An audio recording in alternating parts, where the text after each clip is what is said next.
इससे पहले हम और क्वेश्चन करा चुके हैं, यहाँ 58 से फिर स्टार्ट करें। दिया पहला क्वेश्चन, एल्केन का सामान्य सूत्र क्या होता है। एल्केन का सामान्य सूत्र हमारा क्या होता है, तो CnH2n+2 होता है। ठीक है, उसके बाद दिया है हमारा कि एल्किन का सूत्र क्या होता है। एल्किन का सूत्र तो CnH2n होता है एल्किन का सूत्र। उसके बाद एल्काइन का सूत्र क्या होता है। एल्काइन का सूत्र हमारा होता है CnH2n+, CnH2n-2 होता है। तो दिया है क्वेश्चन कि उत्तल लेंस को अभिसारी लेंस तथा अवतल लेंस को अपसारी लेंस कहा जाता है। ठीक है, उत्तल लेंस को कौन सा लेंस कहा जाता है, तो उत्तल लेंस को हम बोलते हैं, उत्तल लेंस को अभिसारी लेंस और अवतल लेंस को हम क्या बोलते हैं, अपसारी लेंस। ठीक है, इसके बाद हम देखेंगे आगे क्वेश्चन नंबर दिया है। अगला क्वेश्चन नंबर दिया है कि लेंस की क्षमता का मात्रा क्या होता है। तो लेंस की क्षमता का मात्रा होता है डायोप्टर। लेंस की क्षमता का मात्रा क्या होता है, डायोप्टर। उत्तल लेंस की क्षमता जो होती है वो धनात्मक होती है और अवतल लेंस की जो होती है क्षमता वो ऋणात्मक होती है। ठीक है, उत्तल लेंस की जो क्षमता होती है वो कैसे होती है, उत्तल लेंस की जो क्षमता होती है वो हमारा धनात्मक होती है तथा अवतल लेंस की जो क्षमता होती है वो हमारा क्या होती है, ऋणात्मक होती है। इसके बाद हम देखेंगे कि दिया है कि धूप में चश्मे की क्षमता क्या होती है। तो धूप में क्षमता होती है 0 डायोप्टर। धूप में क्या होती है, 0 डायोप्टर।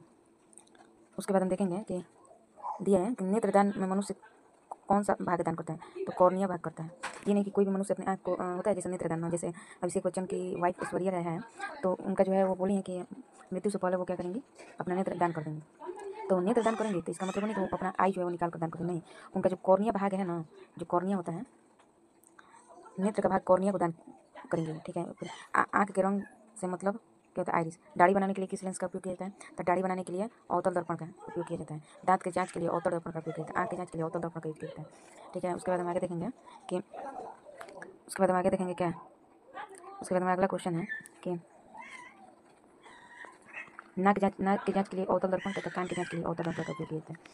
ठीक है, उसके बाद मेरा अगला क्वेश्चन है कि ठोस में ध्वनि की गति सबसे क्या होती है, तेज होती है, और गैस में ध्वनि की सबसे कम होती है। जो हमारा सॉलिड होता है, सॉलिड ठोस किसे कहते हैं, जिसका आकार हो रहा है तो दोनों निश्चित होता है और जिनमें आकर्षण बल ज़्यादा होता है, अट्रैक्टिव फोर्स ज़्यादा होता है, जो सहसंयोजक बंधन द्वारा एक दूसरे से मजबूती के साथ कनेक्ट रहते हैं, उसे हम क्या कहते हैं, तो उसे हम ठोस कहते हैं। और द्रव किसे कहते हैं, जिसका ना तो आयतन, जिसका आयतन निश्चित होता है और आकार निश्चित होता है। ठीक है, और गैस किसे कहते हैं, तो जिसका ना तो आयतन निश्चित होता है नहीं आकार, उसे हम क्या बोलते हैं, gas.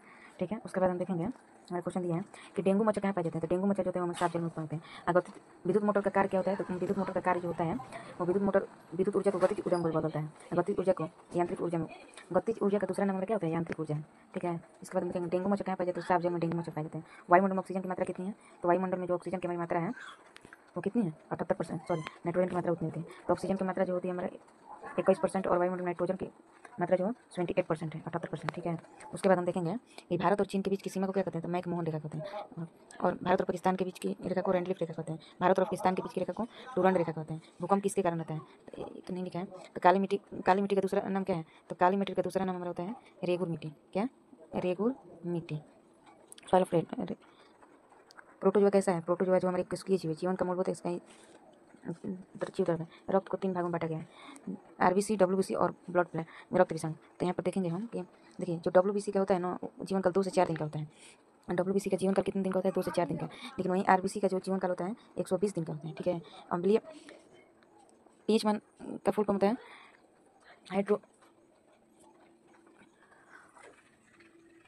PH value of hydrogen. ठीक है, तो हम देखेंगे यहाँ पर अम्लीय का जो मान होता है, अम्लीय कोई भी वस्तु होता है 7, उदासीन पीएच का निदान किसने किया, सॉरेंस ने किया था। पीएच का निदान उदासीन पीएच मान कितना होता है, 7 से कम होता है। क्षारीय 7 से अधिक होता है। रक्त का पीएच मान 7.4 होता है।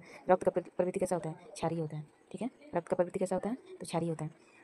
समुद्र जल का पीएच मान 8.4, समुद्र जल की प्रवृत्ति कैसा होता है, स्वाद में क्षारीय होता है। इसके बाद हम देखेंगे कि आसूत जल का पीएच मान कितना होता है, 7। देखिए यहाँ पर आ रहा है ना, आसूत, तो सूतले 7 याद रखिएगा, सूतले हम क्या याद रखेंगे, तो सूतले हम 7 याद रखेंगे। ठीक है, उसके बाद हम आगे क्वेश्चन देखेंगे कि दूध का पीएच मान कितना होता है। तो दूध का पीएच मान होता है 14.4। मलमूत्र का पीएच मान कितना होता है, 6। दूध का प्रवृत्ति कैसा होता है, तो अम्लीय होता है। मलमूत्र का पीएच मान 6। मलमूत्र का प्रवृत्ति कैसा होता है, तो मलमूत्र का प्रवृत्ति जो होता है और स्वाद में अम्लीय होता है। नींबू का पीएच मान 2.4 होता है। ठीक है, उसके बाद में कॉफी का पीएच मान 5.5, अंडा का पीएच मान 7.7 और सिरका का पीएच मान 2.4 ठीक है, थैंक यू। ऐसा और वीडियो लाएंगे आपके लिए, जो आपके एग्जाम के लिए एग्जाम व्यू और पॉइंट्स बहुत इंपॉर्टेंट है। Thank you. ऐसा वीडियो देखने के लिए आप मेरे चैनल एजुकेशन वेस्टी को सब्सक्राइब करें, लाइक करें, शेयर करें। Thank you.